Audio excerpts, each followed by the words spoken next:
air? Tidak. Karena kenapa? Pertama dia dafu, mencegah dulu. Apa yang mencegah? Mencegah dia dari berwudu, tidak adanya air. Akhirnya dia tayamum. Setelah dia tayamum, terus sholat, ternyata ada air. Maka hal yang mencegah dia untuk berwudu tadi tidak bisa dibatalkan ketika ada sesuatu baru yang bisa digunakan untuk berwudu. Ini sebagai contoh, di zaman Nabi pernah ada, di zaman Nabi dulu pernikahan. Orang-orang yang menikah pada masa jahiliyah sebelum Islam itu ketika mereka masuk Islam, pernikahannya tidak usah diulangi, tidak usah diperbarui. Tidak pomo mai dhewe enek tata cara bangun nikah terus ijab kabul meneh. Ya ora apa-apa ngundang wong sedekah. Tapi maksudnya itu bukan suatu kewajiban. Bukan hal yang harus dilakukan. Enak ada orang Jawa itu tradisinya bangun nikah. Mbok 4 tahun pisan, 5 tahun pisan membangun nikah. Enak memang, enak. Ini itu tidak perlu untuk apa? Aku tahu diceluk aku. Ketika kita tidak ada hal-hal yang menyebabkan adanya perceraian, dia apa bangun nikah? Tapi kalau niat kita untuk mengumpulkan orang, sedekah panganan ora apa-apa.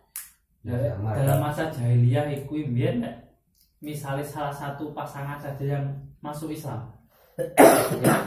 Yang laki-laki saja baru masuk Islam.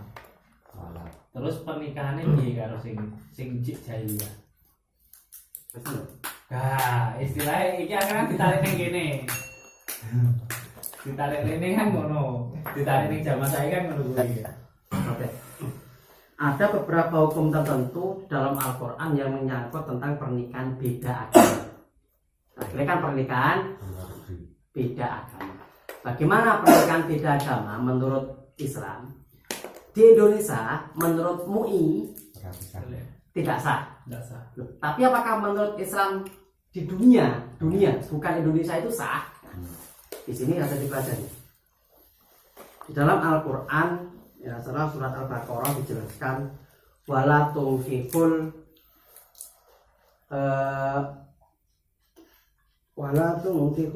musyrikina hatta tu'min wala tunkihul musyrikati hatta tu'min. Jangan engkau menikahi perempuan-perempuan musyrik sehingga dia beriman. Wala amatum mukminatun khairum min musyrikati walau ajabatkum. Sesungguhnya seorang budak yang beriman itu lebih baik bagimu daripada seseorang musyrik perempuan walaupun dia cantik, walaupun dia mengagumkanmu. Di sini berarti orang Islam laki-laki tidak boleh menikahi orang musyrik perempuan. Sebaliknya wala tungkihul musyrikati hatta tu'minu. Jangan musyrikina hatta tu'minu. Janganlah menikahi laki-laki yang musyrik sehingga dia beriman. Sebaliknya juga begitu. Nah, ayat ini turun suatu ketika asbabun nuzule kuwi Nabi suatu saat mengutus seorang sahabat, aku lali jenenge, ke Mekah untuk membebaskan tawanan perang. Kan hijrah dari Mekah ke Madinah. Orang-orang yang beriman kan yang Madinah kabeh. Di mana ke Mekah saiki Madinah. Di Madinah, maka ada satu sahabat diutus ke Mekah untuk membebaskan tawanan perang. Nah, di Mekah ternyata dia bertemu dengan cinta lamanya, perempuan. Belum menikah nih? Belum orang menikah, masih pacaran biyen gitu kan. Jahiliyah. Kira mulai foto nang Facebook, orang Facebook foto kan. Nah, iki wong wedok agamane belum Islam, masih jahiliyah, musyrik. Terus akhirnya bertemu, saling berbicara. Nah, timbullah satu persetujuan. Dari umpama Rasul ki ngijine, aku ya arep nabi sampean. Dia belum masuk Islam nih yang perempuan.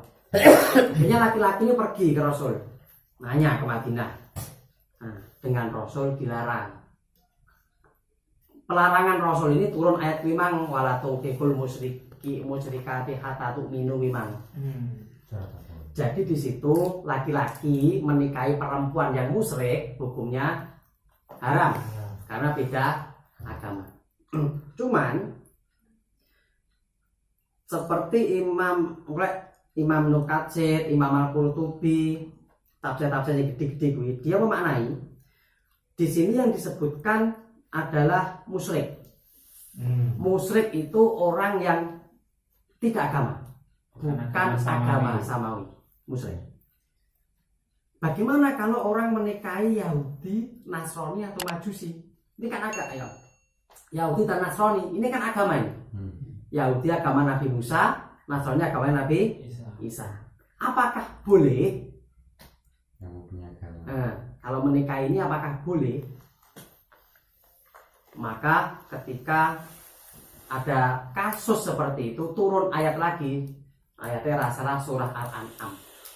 Dihalalkan bagi kamu sesembelian dari orang Yahudi, orang Nasrani, ahli kitab, sebenarnya ahli kitab. Yahudi, Nasrani, ahli kitab. Makanan mereka, sembelian mereka diharamkan dihalalkan untuk kamu yang halal-halal, dan boleh menikahi perempuan-perempuan ahli kitab di antara kalian semua. Surat Al-An'am ayat 5 ya tidak salah. Berarti kayak pokoknya suratnya Al-An'am insyaallah. Nah, dengan dasar itu akhirnya ulama menetapkan boleh laki-laki menikahi perempuan beda agama dalam arti ahli kitab. Ahli kitab. Namun tidak sebaliknya. Perempuan Islam tidak boleh menikahi laki-laki ahli kitab. Nah, kenapa berbalik seperti itu? Karena lek lanang iki rabi wedok, iki biasanya sing wedok iso ditarik diarani yang agama Islam. Tapi lek sing wedok Islam, sing lanang itu Islam, ini bahaya.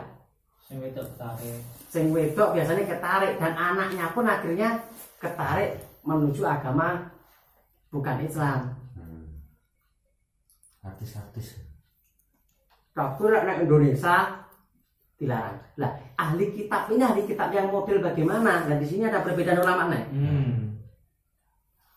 Kali kitab sing dina saiki Yang disebut ahli kitab itu orang itu yang sudah mempunyai agama. Agama Yahudi dan Nasrani itu ahli kitab. Agama lain. Bukan. Karena agama samawi yang diakui kan 3. Yahudi, Nasrani, Yahudi, Nasrani, Islam. Kalau Majusi itu bukan, Majusi menyembah api. Itu bukan ahli kitab karena tidak ada kitabnya. Yahudi kan ada kitabnya, Taurat. ini kitabnya Hindu. Bukan gak samawi gitu deh. Ya kalau menurut mereka mungkin samawi, tapi kalau menurut Islam bukan samawi. Jadi itu. Terus ahli kitab yang model yang diperbolehkan, ada ulama berpendapat bahwa ahli kitab yang diperbolehkan dinikahi itu adalah ahli kitab yang agama mereka belum terbelokkan, masih dalam agama Nasrani dan Yahudi yang murni. Agama Nasrani Yahudi murni kan mengisahkan Allah. Namun sekarang, apakah ada dalam kacamata Islam? Agama Yahudi dan Nasrani yang masih murni? Jawabannya tidak ada. Oke? Jawabannya tidak ada. Nah, berarti kalau jawabannya tidak ada, lalu apakah masih boleh? Nah, ini ulama kontemporer menghukumi tidak boleh. Karena Yahudi dan Nasrani sekarang berbeda dengan yang dulu. Yang dulu bukanlah yang sekarang. Makanya tidak boleh. Karena itu mungkin fatwa MUI mengatakan bahwa nikah beda agama itu tidak boleh karena mungkin pertama selain susah pengurusan surat, yang kedua memang tidak ada Yahudi Nasrani yang murni sekarang. Terus permasalahan lagi, kalau tidak ada Yahudi Nasrani yang murni, di ayat tadi disebutkan bahwa sesembelihan ahli kitab itu halal bagimu. Berarti kalau sesembelihan Yahudi Nasrani saiki kira-kira halal apa enggak bagi kita? Enggak tahu. Ya kan?